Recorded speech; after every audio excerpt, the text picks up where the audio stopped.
Olá, bem-vindos ao programa Minha Terra, Minha Cresceu. Cabo Verde é um país onde cada vez mais se fala de pessoas com deficiência. O nosso programa de hoje é sobre inclusão e a conversa vai ser com a doutora Isabel Muniz, da Associação Colmeia. Doutora Isabel, apresente-me a associação. Colmeia é uma associação de pais e amigos de crianças com necessidades especiais, com deficiência, criada na praia em abril de 2014, por um grupo de pais e amigos de crianças com essas deficiências, não é? Pais com filhos com espectro de perturbação de autismo, eu sou a mãe de um deles, com crianças com dislexia, com descalculia, com deficiências intelectual, não é? E também crianças sobredotadas, não é? Nós criamos essa associação porque ainda há vários constrangimentos da nossa sociedade no sentido de respostas, que é respostas a nível da educação, da saúde, da proteção social, da solidariedade social, mas também um problema de preconceito em nossa sociedade que ainda existe muito. Lutar e lutar sempre. Lutar pelos direitos das pessoas com necessidades especiais. E Cabo Verde, cada vez mais, discute a inclusão.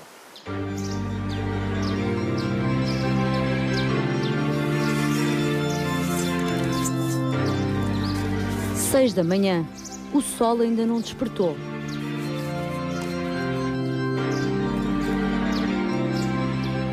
Na cidade, muitos dormem, mas Flávio já está de pé. Aliás, sob 4 rodas.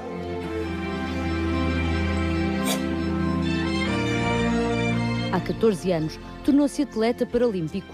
Hoje é tetracampeão de Cabo Verde. E aos 34 anos, alimenta ainda a ambição de representar as cores da bandeira nacional nas competições mundiais. Mas não existem caminhos simples ou atalhos para concretizar este sonho. Tudo é feito com muitos sacrifícios, suor e esforço. Mas, como diz o ditado popular, quem corre por gosto não cansa.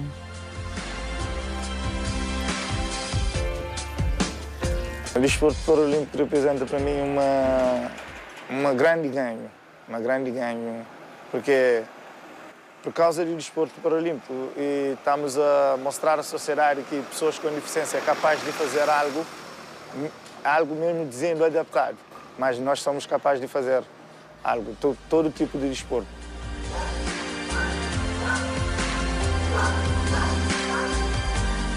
Desde tenra idade que o recordista cabo-verdiano gosta de praticar desporto.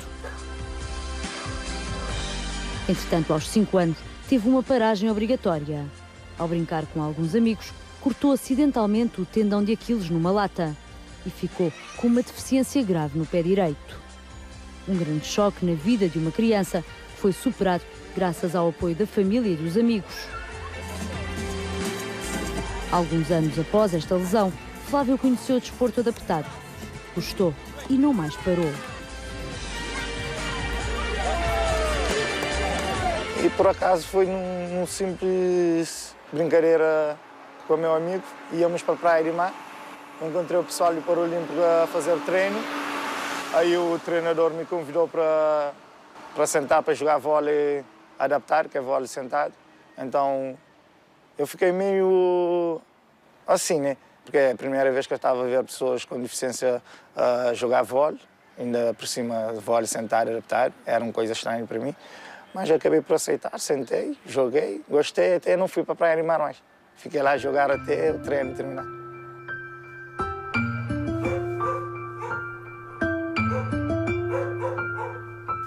No seu quarto, as taças e as medalhas dão testemunhos das vitórias de Flávio em diversas modalidades.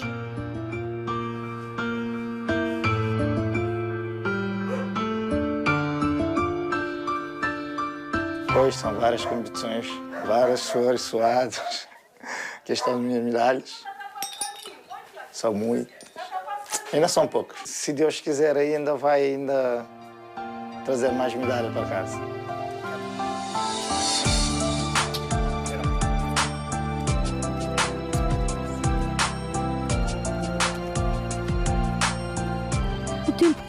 e Flávio tem de apressar-se para o trabalho. Quem também ultima os preparativos para mais um dia é Joana, dona de casa, contabilista, dançarina, desportista e mãe de Nilson. Uma mulher de 7 ofícios. Há 4 anos, formou-se em Administração e Finanças. Fez um estágio curricular num dos bancos mais conceituados de Cabo Verde e 6 meses depois foi contratada. Percurso de mérito que adveio de muitas renúncias anteriores. Filha de uma família humilde, Joana ganhou uma bolsa de estudos para realizar o sonho que alimentava desde a infância. Ter uma profissão e ser independente.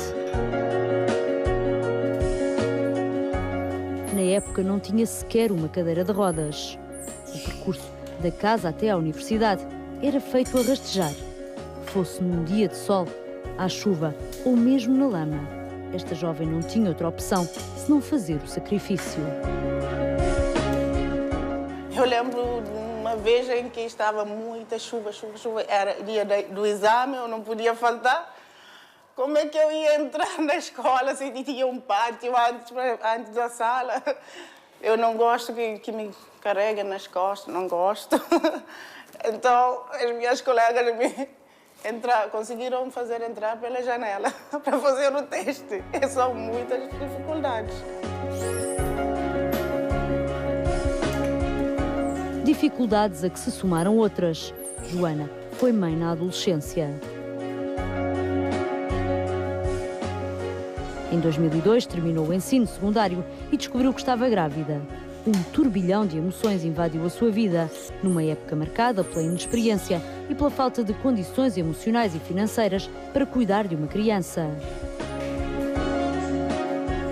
Entretanto, graças ao apoio que recebeu de uma associação que se dedica a pessoas com deficiência, superou esta fase tão difícil e hoje o filho é o maior companheiro.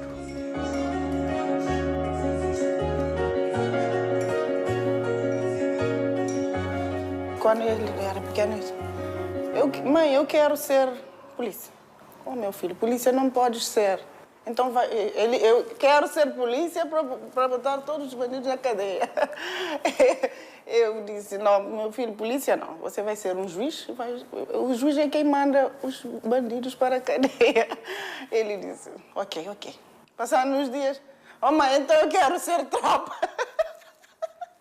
Agora é tropa, ele quer estar em ação. O juiz é sentado no lugar, ele quer estar no terreno.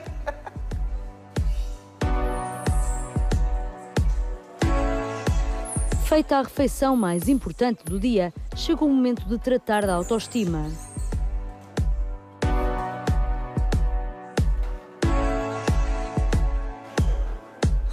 Como qualquer mulher, Joana não abre mão de cuidar da sua aparência.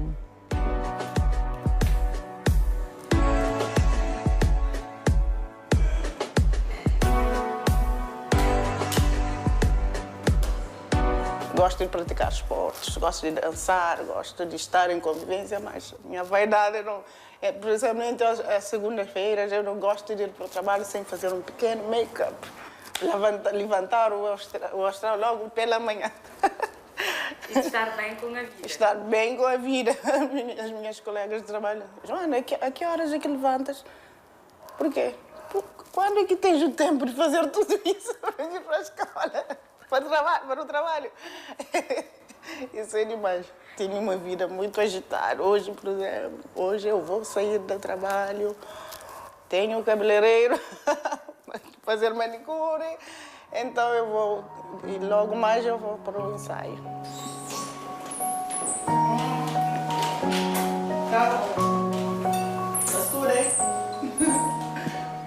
Pronta, Joana sai de casa para mais um dia de trabalho. Sonha progredir a nível profissional, mas também fazer algo para as pessoas que, como ela, têm algumas limitações.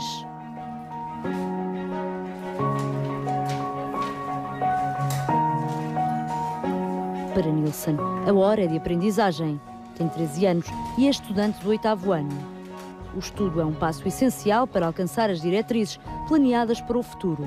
Ambiciona terminar o ensino secundário com sucesso e formar-se em medicina.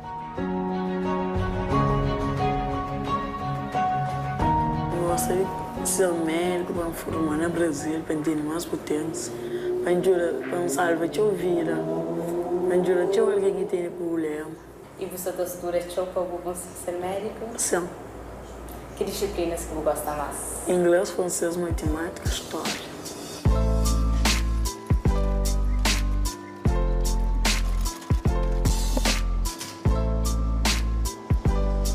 Além de estudar, o adolescente é bailarino. Já dançou em vários palcos nacionais e internacionais. E também não esconde o seu lado desportista. Por isso, o horário de educação física é esperado com muito entusiasmo. Nilson é praticante de corrida em cadeira de rodas, de basquetebol e de lançamento do peso. Na Gala Nacional do Desporto de 2016, foi nomeado como jovem promessa de Cabo Verde. Quando eu praticar para mim gosta, mas ainda fica com os amigos no treino, não tanto pratica, treino. E você costuma ganhar prêmios? Sim. Por exemplo, no último campeonato nacional que fazia esse ano, no mês de novembro, fiquei em terceiro lugar na corrida de cadeira de roda, terceiro também no lançamento de peso. Para canto mesmo, vamos poder conseguir esse prêmio.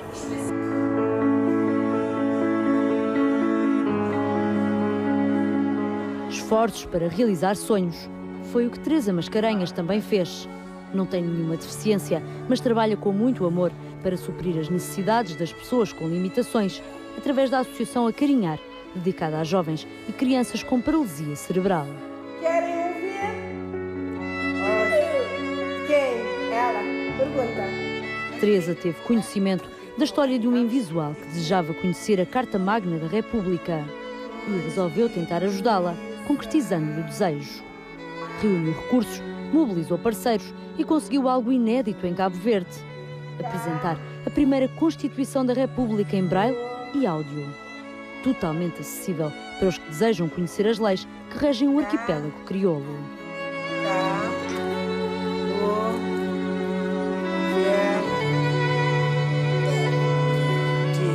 Há constituições da República em áudio, mas através de um software.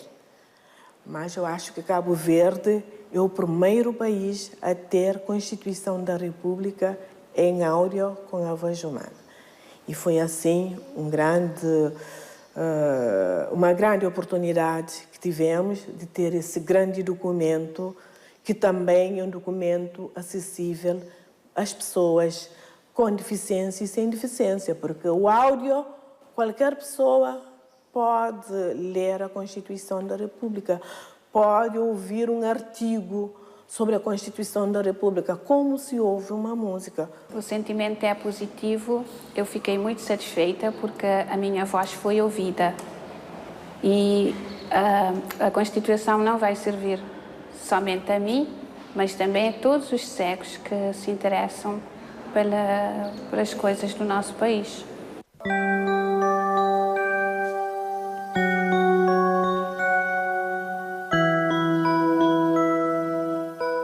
A Constituição em áudio e em braille surgiu depois de Teresa ter lançado A Borboleta Dourada, um livro com diversas versões criptográficas que vem no âmbito de um mestrado em Comunicação Acessível no Instituto Politécnico de Leiria. A Borboleta Dourada. Numa manhã de sol brilhante, encontrei no jardim da minha casa uma borboleta. O projeto envolveu a primeira-dama de Cabo Verde, Lígia Fonseca, que emprestou a voz para contar as histórias, ao som da música da artista Teté Elinho, que preparou uma composição para a narrativa. No meu quintal há muitas borboletas, mas devo confessar que uma especial encontrei-a no jardim. História da minha experiência com duas crianças com paralisia cerebral. Sendo uma, foi a primeira criança ao longo da minha experiência nesta área, e surgiu numa altura em que essa criança estava numa situação muito degradada. A criança já estava praticamente numa situação muito difícil. Fizemos tudo para conseguir salvar a criança, mas não conseguimos salvar a criança. E acabou por morrer. Pouco de tempo depois surgiu uma outra criança, quase na mesma situação. E então eu disse para mim mesmo, bem, esta criança não vai morrer. Fizemos tudo por tudo para salvar a criança e a tal borboleta dourada.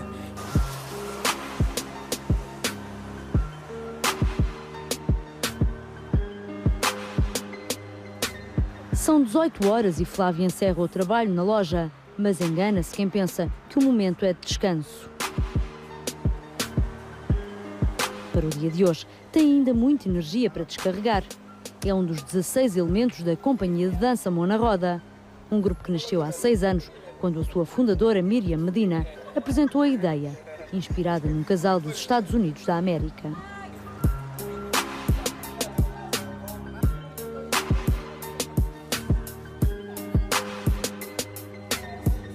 Pensei que quando eu voltasse para Cabo Verde eu ia fazer igual, não é? E engraçado é que eu nunca pensei numa dupla, eu sempre pensei num grupo. Então, quando eu cheguei em Cabo Verde, entrei em contato com os atletas paralímpicos, que já eram um público-alvo já identificado, por terem deficiências, como é óbvio. Fiz um encontro com eles, fiz a proposta. A princípio tiveram um pouquinho de receio, né? Era uma coisa nova, tanto para mim como para eles. Mas logo marcamos um ensaio, que era para ver se dava certo ou não, e até hoje estamos cá nessa caminhada. Uma caminhada que mudou a vida de muitas pessoas com ou sem deficiências. Preconceito e discriminação foram afastados através dos passos acelerados da dança, dando lugar à autoaceitação, à confiança e à superação. Segunda mais doida é presidente. Não é Nini! Tá doido?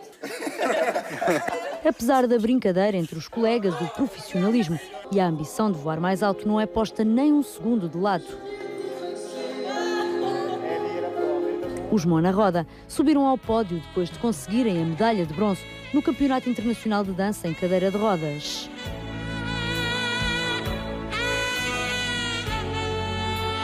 Para o concurso, que decorreu na Bélgica e reuniu 31 países, os bailarinos do grupo levaram a essência da cultura cabo-verdiana através dos ritmos da morna e do funaná, numa peça criada pelo brasileiro Luís Passos.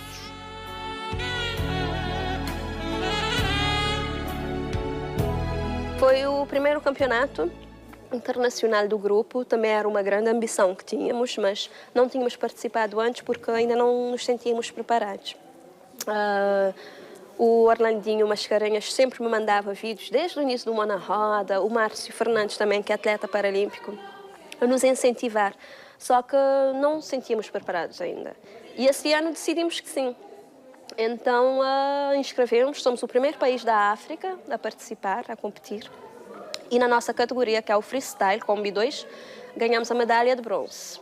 Bom, quando eu vi o nome de Cabo Verde como terceiro lugar em dança em cadeira de roda, foi algo tipo um choque, porque é uma coisa dançar e ficar à espera do júri.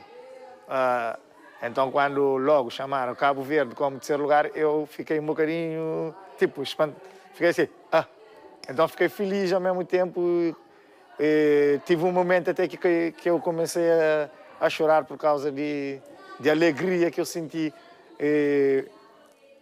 Num lugar que havia pouco cabo-verdiano, mas nos poucos que estavam lá, era um calor que havia 1.000 ou 2.000 cabo-verdianos lá. Então foi algo muito, muito bom para nós.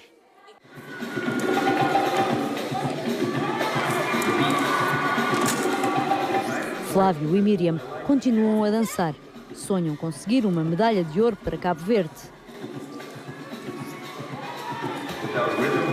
Teresa quer publicar mais livros 100% acessíveis aos que têm algum tipo de deficiência e quebrar as barreiras da comunicação. Onde está a flor? Nilson estuda afincadamente e pratica desporto. Quer ser médico e salvar vidas. Joana ambiciona evoluir profissionalmente enquanto contabilista e fazer ações para melhorar a acessibilidade e a integração dos deficientes no mercado de trabalho. 5 indivíduos únicos e singulares, cada um com a sua história, unidos pela superação e luta pela inclusão social.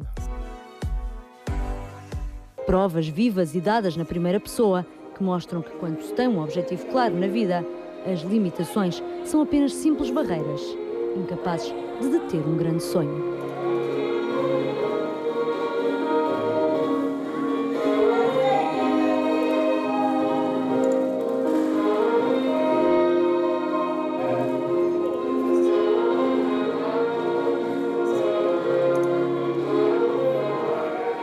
Doutora Isabel Muniz, como é que Cabo Verde está a lidar com a inclusão? Bom, a inclusão é um processo longo, complexo e que leva o seu tempo. Porque para termos a inclusão em Cabo Verde precisamos de uma mudança de mentalidade, não é? Em todos os sentidos. Nós precisamos que os profissionais que trabalham nesta área tenham conhecimento, porque há um problema de desconhecimento também em relação às deficiências.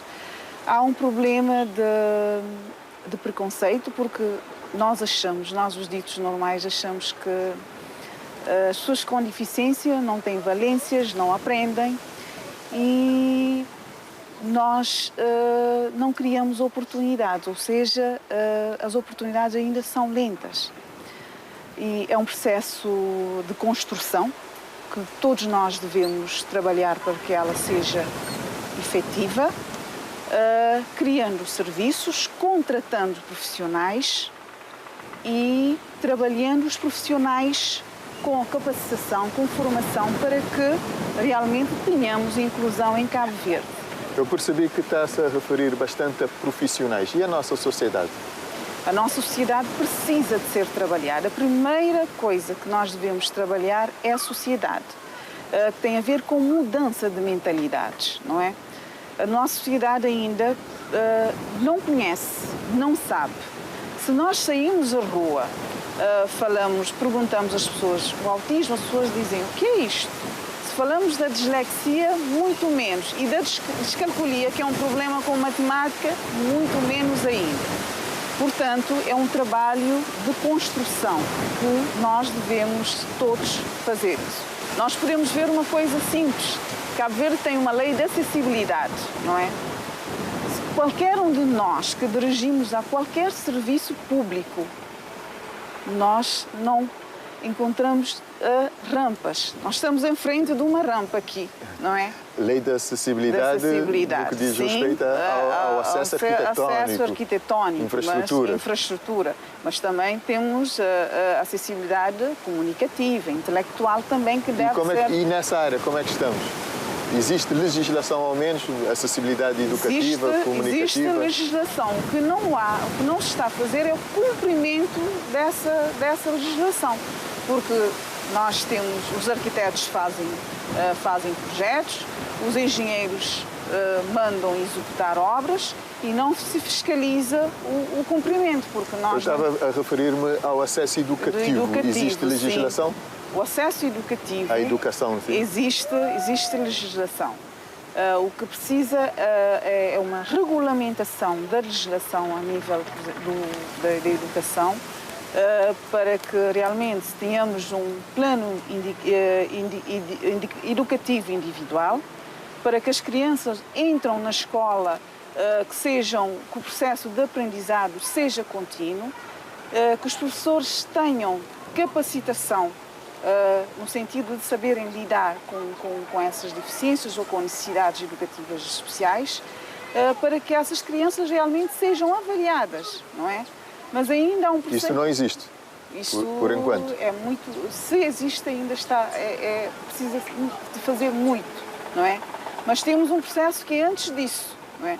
Porque as crianças, antes de ir para a escola, têm que ter um diagnóstico clínico ou mesmo diagnóstico a nível da educação. Está a falar do acesso à saúde. À saúde. é um processo que deve-se trabalhar contínuo, ou seja, deve-se trabalhar de uma forma articulada, porque as crianças dos 0 aos 5 anos frequentam o jardim infantil, que é antes de ir para a escola. E os jardins infantis devem também ter os profissionais da área que trabalham estarem capacitados para receberem essas crianças que têm deficiência, não é? Ou que têm essas necessidades educativas especiais. Se nos espaços de jardim infantil não há essa capacitação, não é? As crianças ou não entram porque se os jardins infantis não estão preparados, as crianças não vão ao jardim porque não são aceites. E quando chegam da idade da escola, a escola diz que é para todos, entram na escola. Os professores, se no jardim não entram, ou se entram não são capacitados, não são trabalhados para entrar na escola, os professores vão apanhar essas crianças também sem essa parte da avaliação. Começam a surgir então as primeiras barreiras. As primeiras barreiras, não é? Por isso é um processo complexo, mas é um processo que deve ter a sua construção, não é? E depois essas áreas devem trabalhar articuladas e concertadas para que realmente as respostas sejam dadas, não é? E algumas respostas começam a ser introduzidas no sistema educativo, com a preparação de professores para que a escola seja mais inclusiva. Uma nova estrela fica o mundo iluminado, pelos céus do Pai Natal, vem num trenó, vem cá. Educação para todas as crianças é o lema de muitas escolas públicas e privadas de Cabo Verde. E traz prendas e traz livros. Neste colégio privado, na cidade da Praia, desde a sua entrada em funcionamento, foram criadas salas inclusivas para crianças com necessidades educativas especiais. Nasce um menino encantado.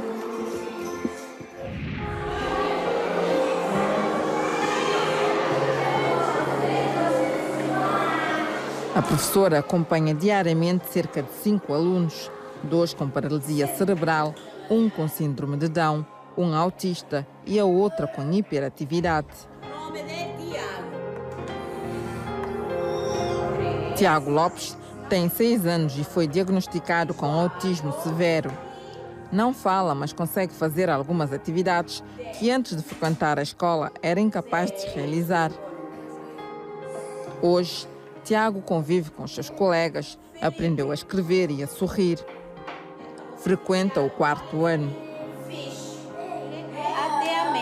Para a professora que o acompanha desde o início das aulas, cada evolução é uma conquista e uma grande vitória.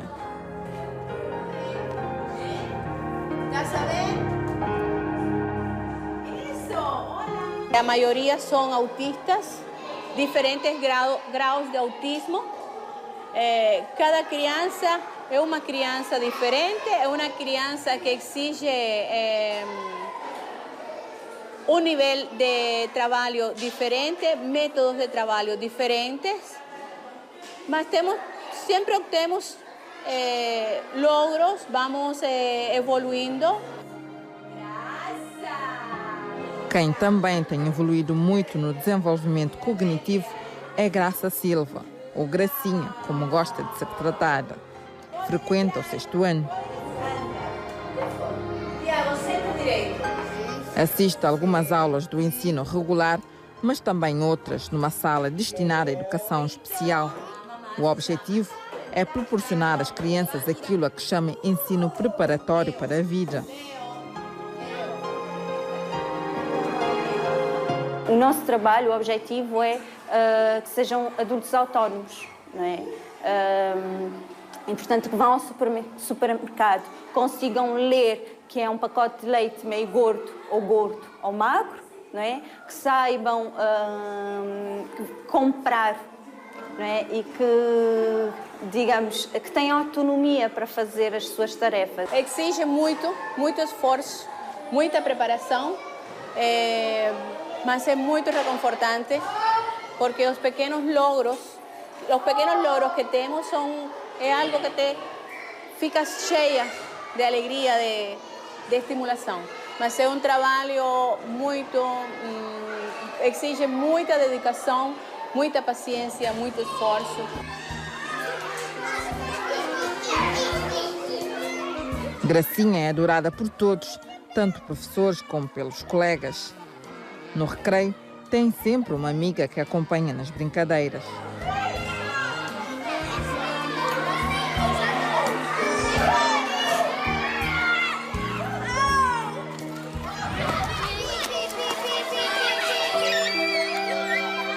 Seguimos agora a viagem para a Escola do Ensino Básico Júlia Costa, na Chada São Felipe.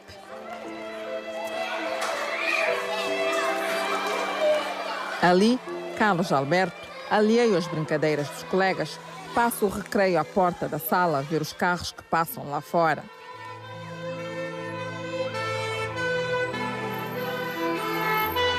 Carlos é autista, tem 6 anos e frequenta a primeira classe do ensino básico.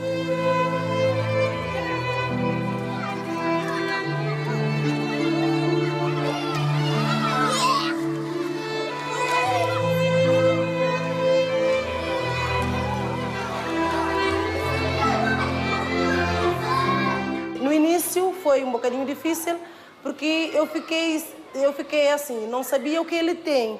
Então ele ficava dentro da sala, eu falava, ele tapava os ouvidos, não queria me ouvir.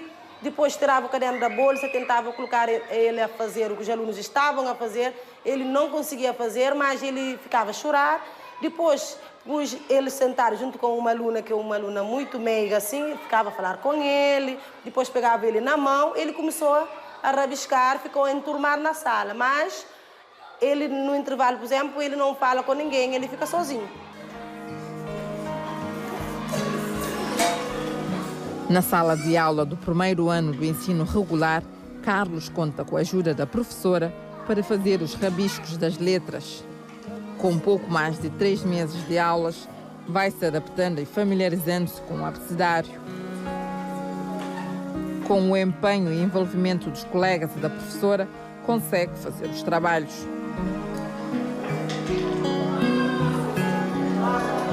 Ele não faz com as mãos, mas ele tem oralidade. Por exemplo, a canção do abecedário, o Carlos já sabe.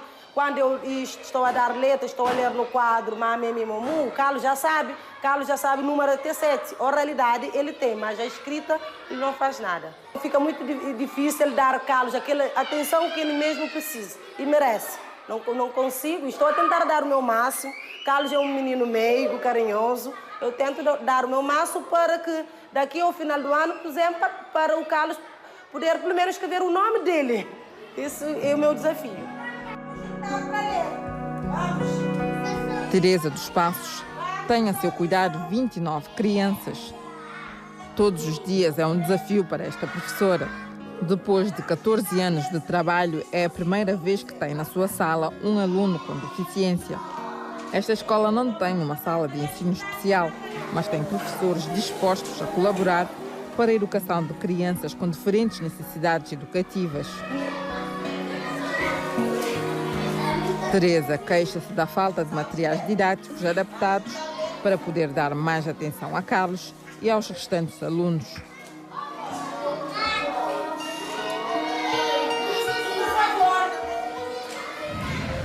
Duas escolas, 2 exemplos de inclusão por meio do ensino, porque todas as crianças, independentemente das capacidades motoras ou intelectuais, têm direito à educação e à igualdade de oportunidades. 2017 em Cabo Verde pretende ser o ano da inclusão, com o governo a anunciar educação gratuita para todas as crianças com deficiência.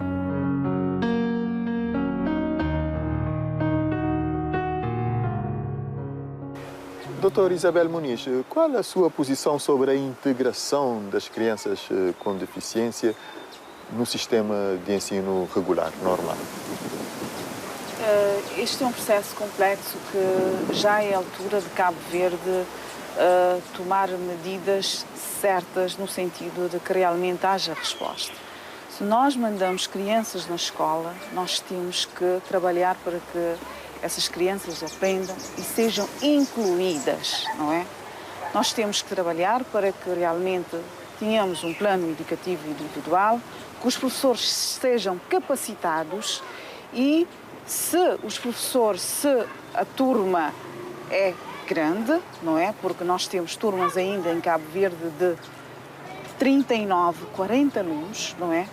Uma turma com alunos com deficiência deve ter pelo menos 25 alunos. Isto, há uma lei que diz isso.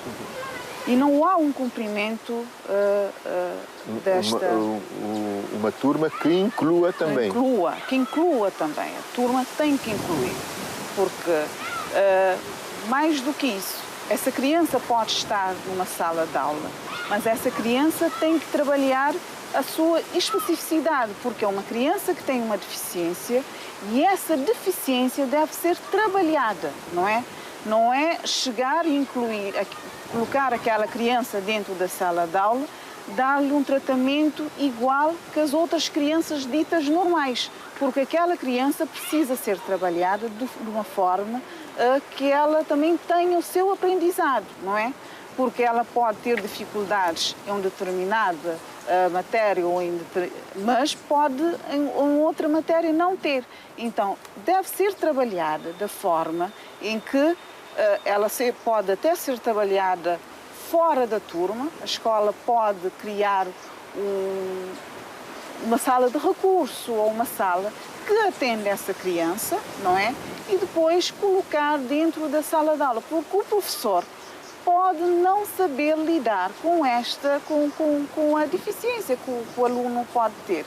E o professor também não é obrigada a saber, porque o professor tem, dentro da sala de aula, tem outros alunos. O professor deve saber que esse aluno deve dar um acompanhamento igual às outras crianças. Mas o professor não é especialista naquela matéria. O professor tem que, assim, saber lidar, tem que ser capacitado para saber como lidar e trabalhar aquela criança. Mas aquela criança tem que ser trabalhada naquela parte da deficiência ou na especificidade para poder compreender e acompanhar a turma. Isto é o que seria ideal. Mas o que é que está a acontecer na realidade? Neste momento não está, isso é um processo que não está a acontecer dentro da sala de aula. Porque a maioria das salas de aula tem turmas de 35 a 40 alunos. Os alunos estão dentro da sala, os alunos com deficiência estão dentro da sala de aula e os professores estão a trabalhar da mesma forma, não é? Os professores dizem, aliás, nós sabemos que a sala de recurso, não é? Porque Cabo Verde tem uma sala, que tem vindo a fazer um trabalho de orientação para os professores. Mas uma coisa é uma orientação, uma outra coisa é a capacitação dos professores para saberem lidar com isso, não é? Se os professores não estão capacitados, não poderão dar resposta àquele aluno com necessidades educativas especiais ou com deficiência. Se nós queremos que o aluno seja integrado ou incluído, nós temos que trabalhar a outra parte, que é a especificidade do aluno com deficiência. E como é que a sua associação tem acompanhado esses casos todos? Nós fazemos reuniões mensais, desde que a Colmeia nasceu, nós temos reunido com os pais mensalmente. E essa problemática os pais têm levado. E nós temos também tido reuniões com os poderes públicos, nomeadamente os poderes que trabalham na educação, levando essa preocupação e trabalhando no sentido para que Cabo Verde tenha resposta nesse sentido, ou seja, o sistema da educação tem que trabalhar no sentido de esses alunos sejam incluídos com a capacitação dos professores, mas também em termos de materiais para que esses alunos tenham, em termos de espaço, em termos de materiais, Nós estamos, já reunimos com a Direção Nacional da Educação. Nós levamos essa preocupação porque ainda há casos piores, porque há alunos que não estão a ser aceitos na escola. Os pais partilham essa informação nas diferentes reuniões que têm? Sim, partilhamos. As reuniões são mesmo para isso, porque o que nós constatamos na primeira e nas primeiras reuniões da Colmeia é que são reuniões tristes, porque os pais não tinham espaço para expor esse problema. E realmente nada é mais difícil para uma mãe ou para um pai do que ter um filho com um problema, não saber onde recorrer e quem ajudar e onde busca, ou seja, trabalha no sentido de ter aquela resposta. E isso traz muita tristeza para a família. E quando a Colmeia surgiu, não é? É como se fosse um lugar de refúgio. Todas as reuniões haveriam choros, não é? Eu nunca assisti na minha vida reuniões mais tristes dos primeiros anos da vida da Colmeia, não é? Porque é como se fosse um lugar onde que se fazia terapia e aliviava o sofrimento das famílias, não é? E ainda acontece, porque há pais que vêm em reuniões pela primeira vez e tem sempre esse desabafo e há sempre choro neste sentido. E no meio de tudo isso ainda encontramos exceções, como é o caso da sala de aula da professora Helena, uma professora que se prepara para receber alunos com necessidades especiais.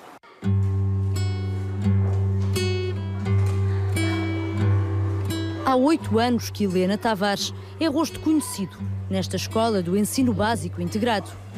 É uma professora especial de mais de 30 alunos, que também são especiais. Todos os dias, quando chega à sala da Escola Eugênio Tavares, na Achada de Santo António, é notória a alegria das crianças. É que a partir deste momento, a comunicação passa a ser na mesma língua e na mesma forma de expressão.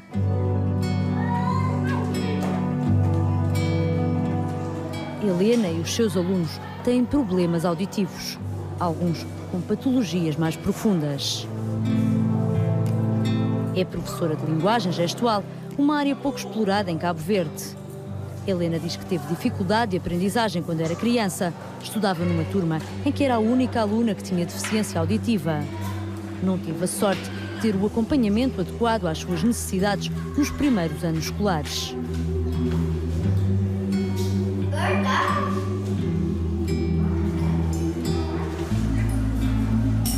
Do primeiro a sexto ano, estudei na sala juntamente com ouvintes.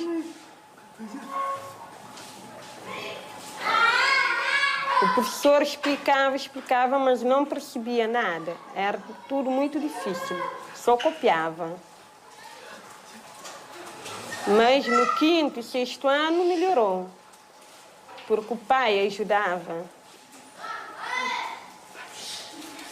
a ler e escrever em casa. Depois, no sétimo ano, fui para o liceu.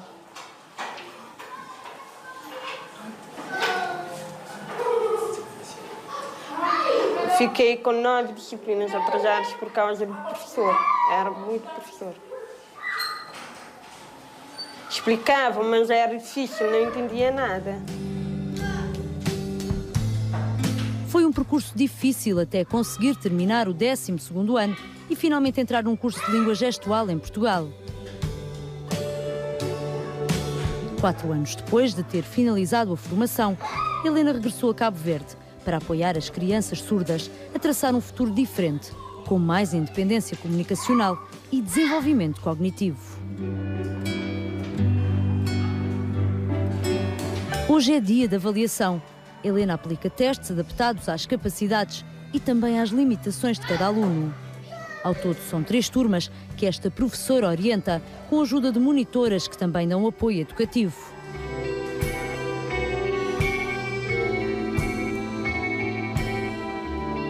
Os alunos são avaliados ao nível da escrita e também através de testes de língua gestual.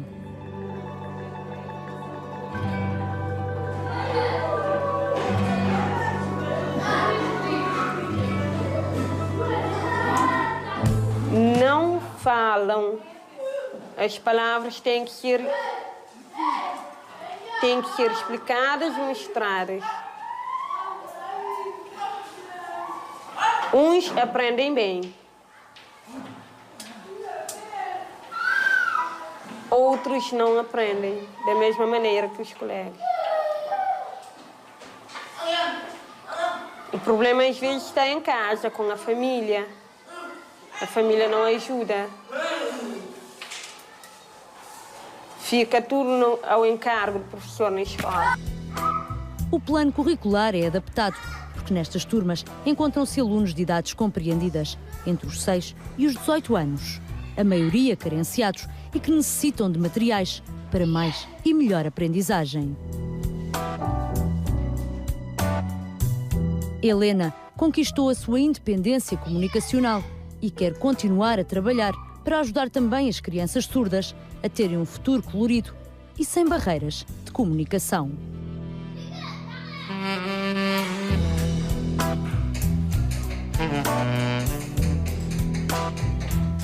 A cartilha Cidadão Piquinote sobre Direitos Humanos e Cidadania ganhou uma versão adaptada a pessoas com necessidades especiais. Nós fomos conhecer o projeto.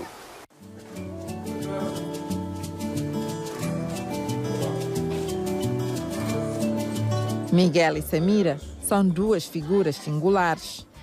Vistas assim, parecem apenas desenhos no ecrã de um computador. Mas não.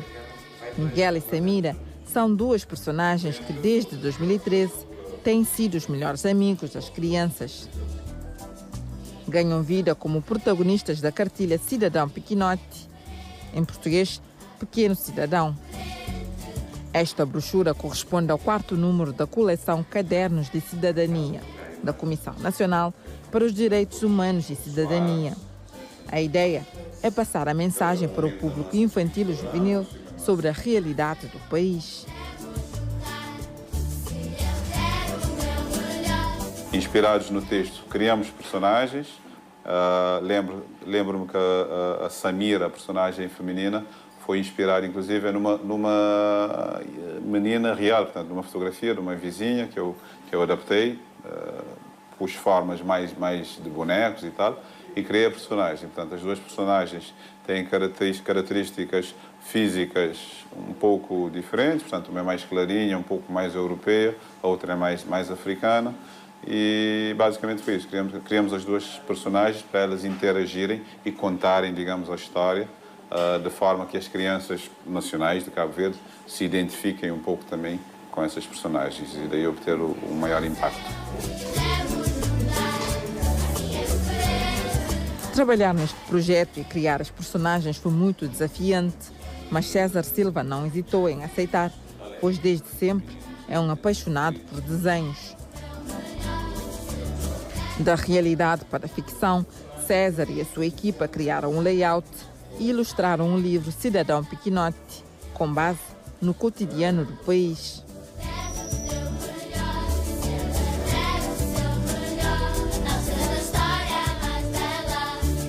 Foi fácil, portanto, eu gosto, é uma área que eu gosto. Eu sempre desenhei, eu desde de criança, desde adolescente, faço banda desenhada, já publiquei bastantes revistas, então é um trabalho que nos deu muito prazer. Foi fácil criar o layout, baseámos-nos em cenários existentes aqui da praia, da cidade, com os quais as crianças se identificam facilmente. Recentemente, a cartilha Cidadão Piquinote ganhou uma nova versão. Desta vez, uma adaptação para a linguagem pictográfica, destinada a crianças com necessidades especiais. Um processo longo, recheado de desafios, mas que valeu a pena. Onde está feijão? Galinha. Na realidade, a adaptação foi do texto. O texto já existia, portanto, a Carinhar obteve um texto, obteve autorização para adaptar um texto. A nossa parte foi criar o cenário para apresentar esse texto e depois utilizar ou traduzir esse texto, que já existia, para a linguagem pictográfica, que é a linguagem que se utiliza para crianças com esse tipo de limitações. Portanto, aí foi a parte mais trabalhosa, levou bastante mais tempo, porque há a linguagem pictográfica é uma linguagem simples. Não dá para exprimir, às vezes, ideias muito complexas. Então, tivemos que suprimir algumas partes, mudar palavras, etc., para poder traduzir o texto em linguagem pictográfica, com o apoio sempre da Carinhar. Portanto, eles forneceram os pictogramas e nos apoiaram durante toda essa fase, foram essenciais, mas pronto, acho que o resultado acabou por ficar simpático.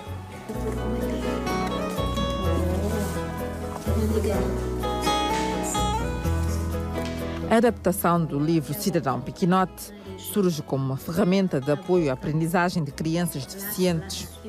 O propósito é incentivar a leitura e torná-la adequada e adaptada a todas as crianças e jovens, sem restrições.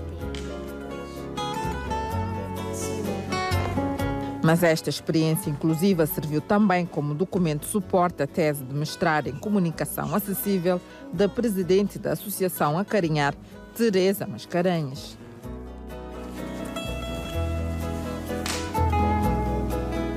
Ao longo dos meus trabalhos com as crianças com paralisia cerebral, deparei que cerca de 98% das crianças com paralisia cerebral não conseguem falar não conseguem comunicar através da fala, e era necessário arranjar estratégias mais adequadas para podermos dar as respostas a essas crianças. E como em Cabo Verde também temos uma grande carência na área da terapia da fala, e então resolvi fazer a formação nesta área para poder trabalhar com os nossos meninos e poder dar maiores respostas necessárias de que essas crianças mais precisam. Atualmente, o Cidadão Pequenote está já disponível em 2 versões, em linguagem pictográfica multissensorial e em braille. Áudio, braille e linguagem gestual são as novas propostas desta edição. O objetivo é quebrar as barreiras da leitura e torná-la acessível a todos. Nesta primeira fase, foi editada no Sistema Pictográfico da Comunicação. Conseguimos, através da Comissão Nacional dos Direitos Humanos, conseguiu o financiamento das Nações Unidas. Neste momento, estamos na segunda fase da edição em braille, em áudio e em sistemas em língua gestual, porque temos também pessoas surdas, temos também pessoas que têm problemas intelectuais que não conseguem ler de outras formas, mas que através do audiolivro é possível fazer a leitura. Com estas novas adaptações, a cartilha Cidadão Pequenote consegue um impacto ainda maior. Agora, sem restrições, faz chegar a todas as crianças de Cabo Verde os conceitos básicos relacionados com os seus direitos e deveres e com o exercício da cidadania. Tudo isto em nome da inclusão.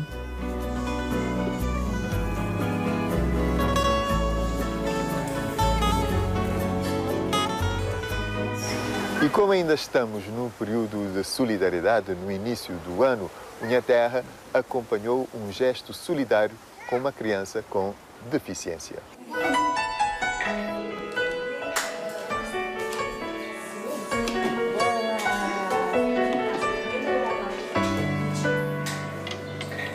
Levar um novo alento a crianças com necessidades especiais tem sido a missão da Acrides. Uma associação que há cerca de 19 anos tem estado a trabalhar para melhorar as condições de vida dos que mais necessitam.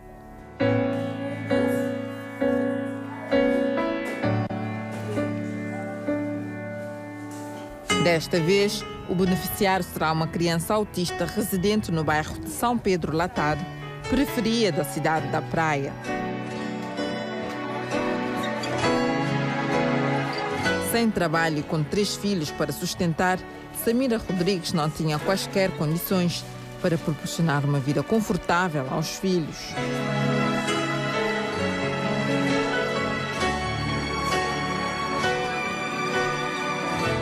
Drovani está cheio de mim, cheio de apoio, para ele tudo que ele está fazendo dia a dia é tudo dependendo de mim, para ele que está falando. Então, se quer qualquer coisa, é mim que tenho que ter ele. Quando a mãe do Drovani foi ter comigo, e eu também já tinha visto na televisão, na reportagem, eu acho que ninguém consegue ficar indiferente. E com as redes de amigos que a Acrides tem, foi possível mais uma vez, darmos a felicidade a essa criança.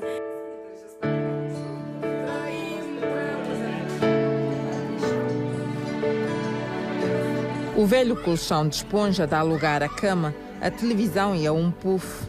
O quarto do pequeno Drovani enche-se de coisas novas. Um ato de solidariedade da Acrides e dos seus parceiros que certamente irá trazer mais conforto para mãe e filho. Um sonho tornado realidade. Um pequeno gesto para muitos, mas capaz de transformar vidas e arrancar sorrisos sinceros.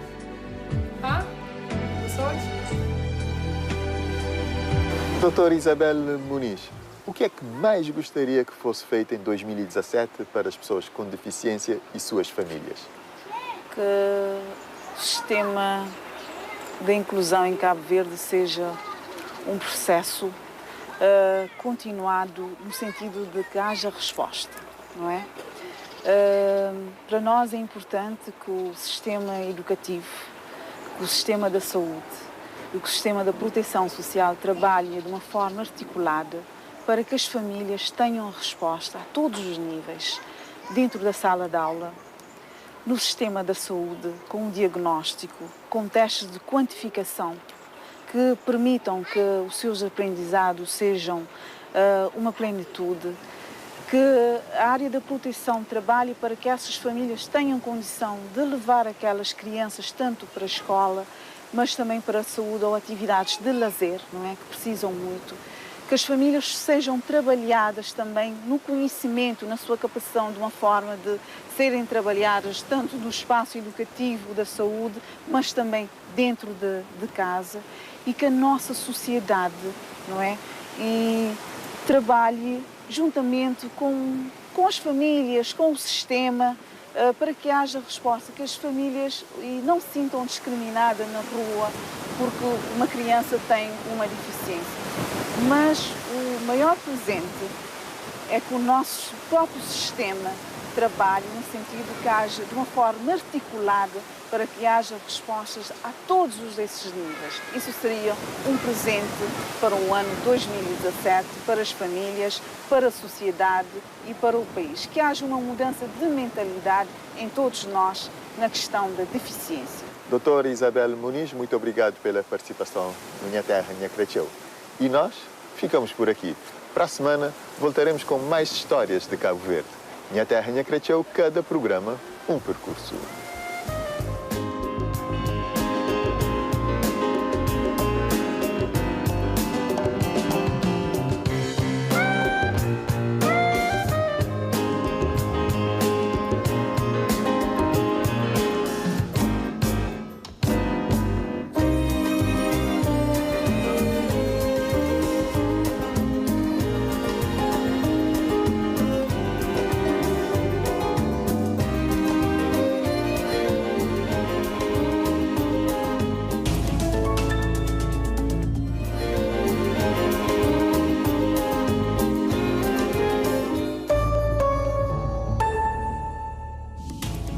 Este programa tem o patrocínio de